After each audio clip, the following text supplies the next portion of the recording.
ఈరోజు నా వంట అండి బీరకాయ కారం పెట్టి కూర. బీరకాయ ముక్కలు తరిగేసుకోవడం సన్నగా పొడుగా, మినపప్పు, ఆవాలు, జీలకర్ర, ఎండుమిర్చి పోపు వేయించేసుకోవడం. బీరకాయలు కొంచెం ప్యాన్లో నూనె వేసుకుని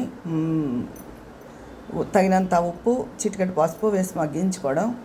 కొంత మగ్గిన తర్వాత కొంచెం చింతపండు పులుసు వేసి మళ్ళీ మూత పెట్టుకోవడం. ముక్క ఉడికిన తర్వాత ఈ పోపు కారం మిక్సీ చేసుకుంటాం కదా, అది వేసేసుకోవడం.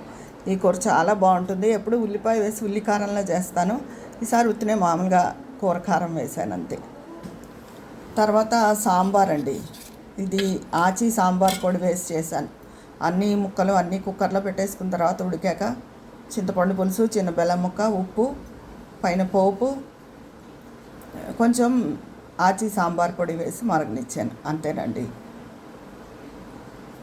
నెక్స్ట్ వచ్చి క్యాలీఫ్లవరు కమ్మటి కూర. ఊరికే కమ్మటి కూర అంటే క్యాలీఫ్లవర్, ఉల్లిపాయ పోపు వేసి మగ్గించడం. ఇది 10 నిమిషాల్లో అయిపోతుంది ఈ కూర. ఈరోజు నా వంటలో నేను చేసిన వంట క్యాలీఫ్లవర్ కూర, సాంబారు, బీరకాయ కారం పెట్టి కూర. ఇదండి నా వంట. ఉంటాను.